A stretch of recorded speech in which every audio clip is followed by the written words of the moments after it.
So there's gabion cages down underneath right there. You see that pole? Then I'm putting gabion on this side as well. And then it's going to be all filled with those boulders in between down through there. We're going to do that all the way up through there.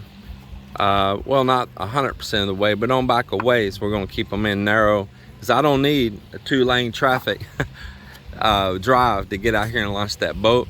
And this is not just for launching no boat. I would never spend all of this effort just for launching a boat.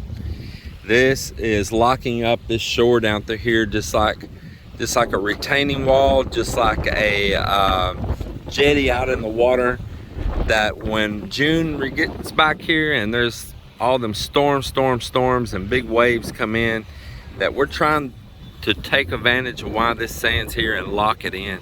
That's why we're putting those gabions out down that side, coming out this side, and then this will be a big old mass right here, which will make it a whole lot harder for the water to wash it away. And with the stone, the water can flow through it. With unlike concrete, it'll just slap it, undermine it, unless you got into a massive high dollar project, and we ain't doing that. So we're going to use natural stone, and if some of it sinks down or this and that after the storm, well, we'll just add more on top until it hits a solid base, and then that'll be that.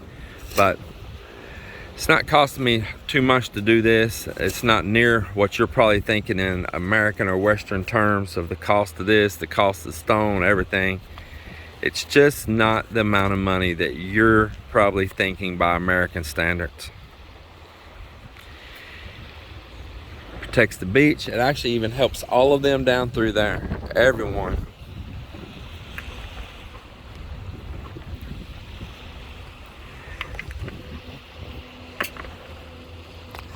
So what I'm doing over here is I've got some old rusted out tin. It's got holes all in it and just ain't worth nothing. You can't see, the worst parts are down in the side there right now. And we're using that to stack sand back up against while we put in the stones, and then we're just filling the stone down to it on the other side. That way the cage don't swell out, and we're gonna have a nice form to this down through to hold all those boulders up in the middle. So I've been down in there helping them all morning get all of this started, and my friend David's hanging out here with me today. He came, hung out with me yesterday too, and I decided to take a break and leave them to it for a little while.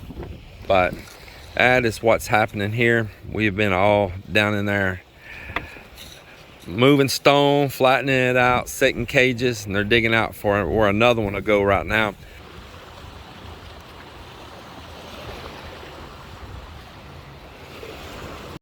I've got to pour up some 2-cycle oil right here in this bottle I use to measure with to pour out there in my gas can. So I need to do it 50 to 1. So we put 20 liters of fuel out there in the can, and that's going to be 20,000 milliliters, and 50 to 1 means I need to put 400 milliliters in this 1,000 milliliter jar.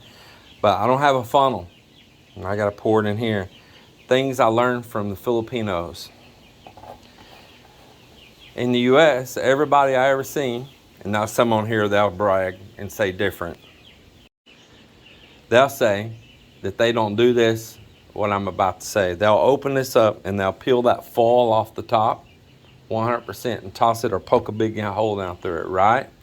Are you agreeing, David? I do agree, yes. Yeah, and what they'll do here is they'll poke a little hole, and then that's an air hole, and you can do it either way, but if you do it from the side, it does better. If you do it this way, it still wants to do that gunk, gunk, gunk, because you got all that liquid. But you got less liquid if you're pouring it from the side. And then you can nice and steadily, you be my cameraman, hold that right there. You can nice and steadily, and now watch me screw it up. Hold this, see, and well, now if you knock my table all over the place. And look here, I can pour that nice in a small little stream without no big gunk, gunk, gunk, gunk, gunk. And no funnel needed. See that?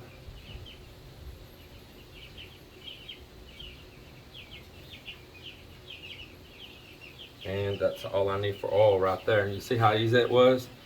Because I didn't open the whole thing up, and I'm not pouring it this way with a hole. because then you got all your volume of oil back here behind you, your liquid, and it's trying to get air underneath it. But on the small side, same thing on little small oil bottles. Man, you can control that, and you can just put your finger over the end of that little hole till you get it down to where you want it, and then remove your finger. Your finger can cover a little hole, but unless you just got a big one, it ain't gonna cover the big hole. Don't say nothing. Some down install elevator. And zip line, bro. I'm just gonna put a pulley and a rope and a basket, and you can pull me up top, okay? Huh? So stay strong, man. Stay strong.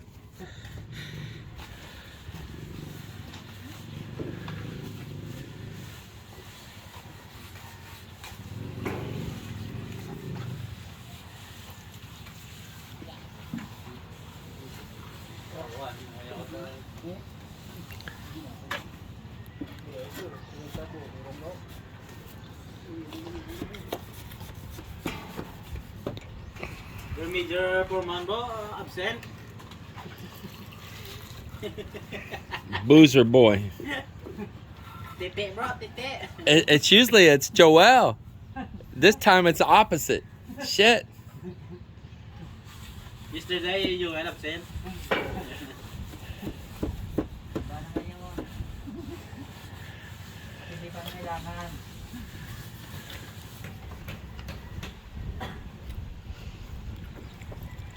Well, it's another day, and at Gato Cappers, and we cruised back down the beach. It's where we hung out with all the sailboats yesterday. They're out here on the water right now. There's one pushing the shore there right now. But sorry if there's wind, I'm out on open water, and it is a windy day. This is where a bunch of boys are hanging out right here, the sailor boys. And we're gonna go on down past there. We're gonna get up here closer to the sailboats and see if we can get a little video. Here's another group of them coming out, Cap.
What you think about it, Cappers?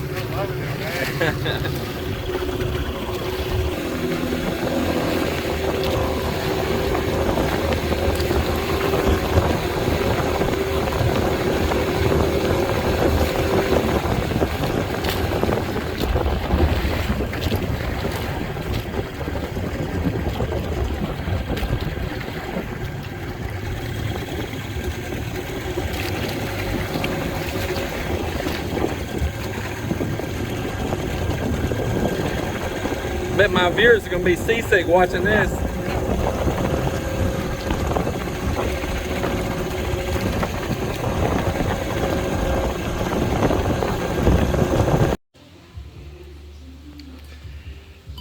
Well, we stopped in a little place here called Mabby's View. Mabby's View. They got a swim pool over there and all. Looks really nice. Very nice. Never even knew this place existed. Pulled up to it with the boat, and we ordered some lunch right here. So we got a mango chicken salad. And I'm about to eat, and Cap, he done tore it up. Somebody was hungry. Good salad too. Oh, man.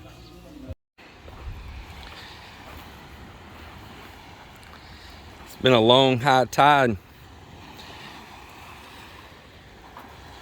Yep, staying up for hours. It's this time of year like this that we know with ease that we can launch a boat right here.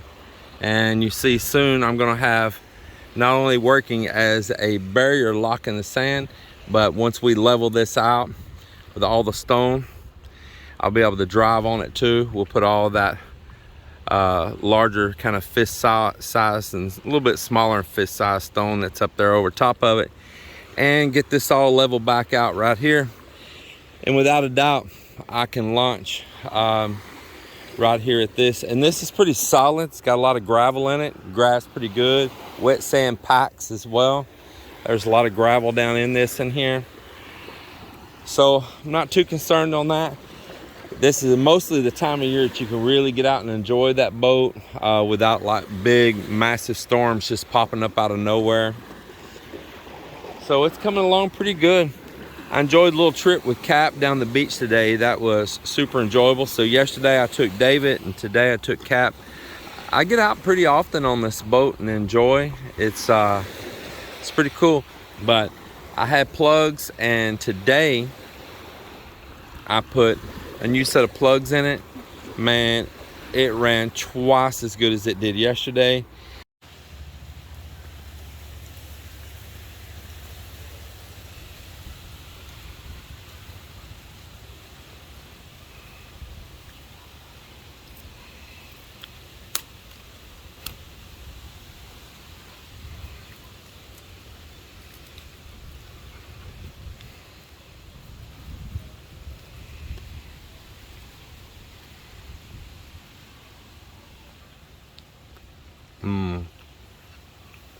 Right out of the yard.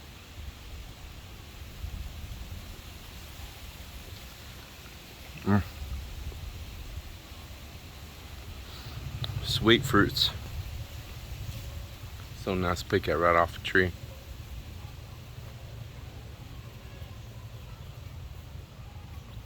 Got guava right here.